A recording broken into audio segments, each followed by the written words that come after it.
Alright, well today I'm going to teach you guys how to make some bone meal. So if you're like us on your homestead, you have chickens or rabbits or pigs or cows and you butcher them, you have leftover bones. We have a bunch of leftover bones in the freezer we've had for like a year, so I've been making stock out of them the past few days because we need the space. And I decided I'm going to make some bone meal in them, which is good for your garden, your plants, lots of calcium, phosphorus in them. So it's kind of like a two-step process. I like to make my stock, so you're getting like two products out of it. You're getting your stock and your bone meal. So what I've done first is I've roasted my bones here. As you can see, some nice big bones. There's still lots of meat on them. So yesterday after I had made them, I took all the meat off and I made a nice awesome stock with some bone broth with it. So good. So to make your stock first, all you need is carrots, onions. I already put them in. If you've got celery, celery's good as well. And I'm just gonna mix these up. I'm doing this in the Instant Pot because that's what we have and it's fast and easy.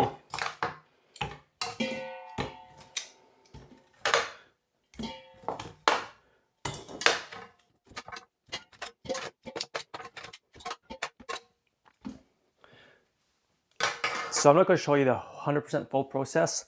So what we're going to do is we're going to fill this up with water. We're going to put it in an Instant Pot for about 2 hours and we're going to make stock with it. Once we get our stock, we're going to drain the liquid off into our jars we're going to can with. So after we have stock, we're going to drain the liquid off into our containers we're going to can with.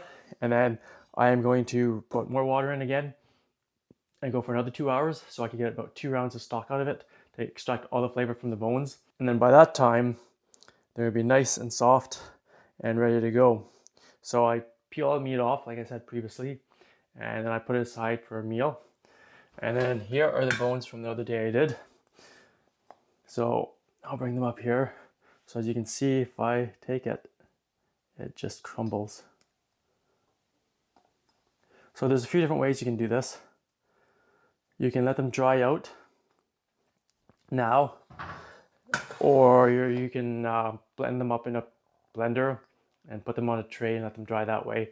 I'm probably going to stick them in a dehydrator quickly for a few hours just to dry them out, and we'll come back and then we'll finish the process. So I've had my bones drying for a few days now, so they're nice and brittle. Some of these bigger ones are a little thicker, so we'll see how they break down. The Vitamix should do a pretty good job on them, but some of these other ones here, they're extremely brittle. I can break them with my hand pretty easily, so they'll break down into bone meal really quickly here. So what we're going to do, like I said, I've got my Vitamix here. We're just going to load some of them up here.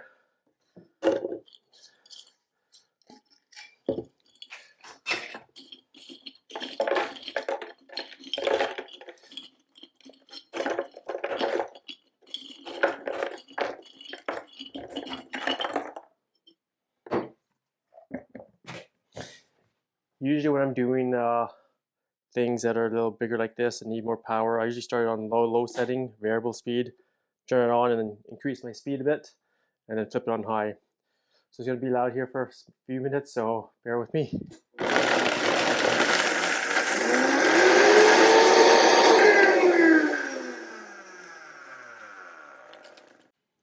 So sometimes you need your tamper here just to tamper it down.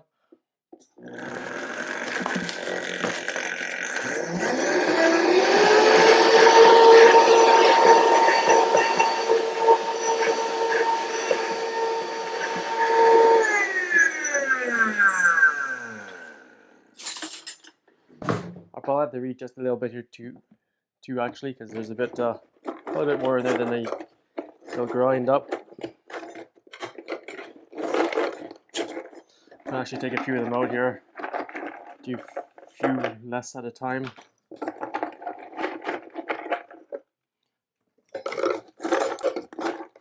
That's probably why, because I got the big one in there. So put the big one on top. Okay, here we go.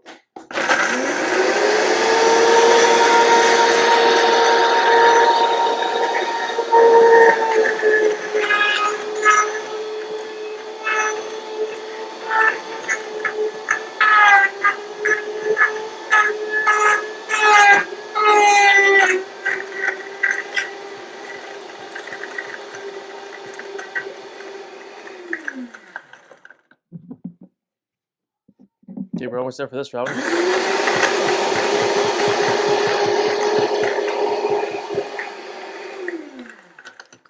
Okay, I'll grab a strainer. We can and put it into a mason jar. So I've just got a funnel here. We're gonna put a funnel here. And just be careful. Sometimes when you open it up, there's a lot of loose dust still kicking around, but it seems to be okay right now. So I'm just going to pour it in the funnel. And you probably have to shake your jar a bit there.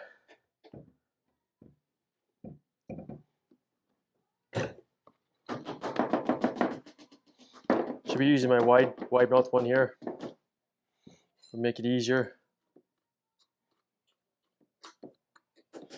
Which I'll probably have to do. Which I'll be right back with. Alright, so I've got some of it in now. Got a fair bit. So I've got the next round loaded up.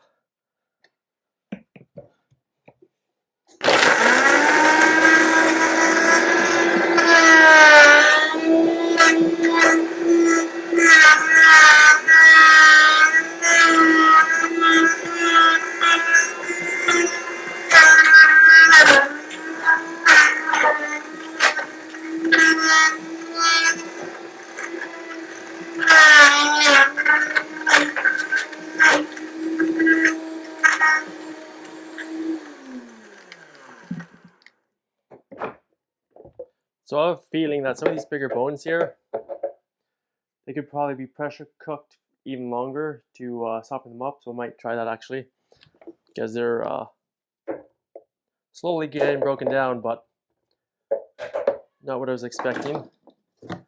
So here's the next bit in here.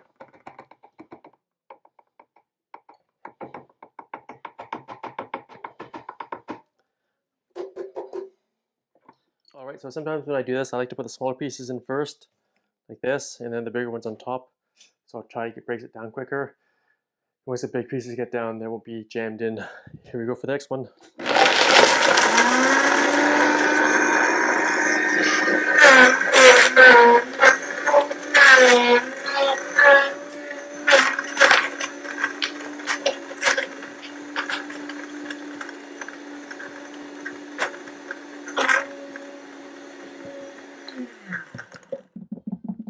It's really handy to use your tamper too, because then you can really push things down and around and get them broken up.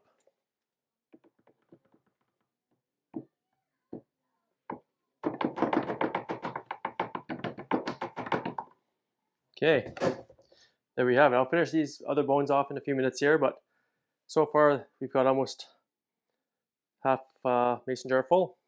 So what I'm going to do with this is I'll take it out to the greenhouse and sprinkle into the greenhouse in my rows, and then we'll mix it in, and it'll have a nice bone meal for your garden, which will have some nutrients.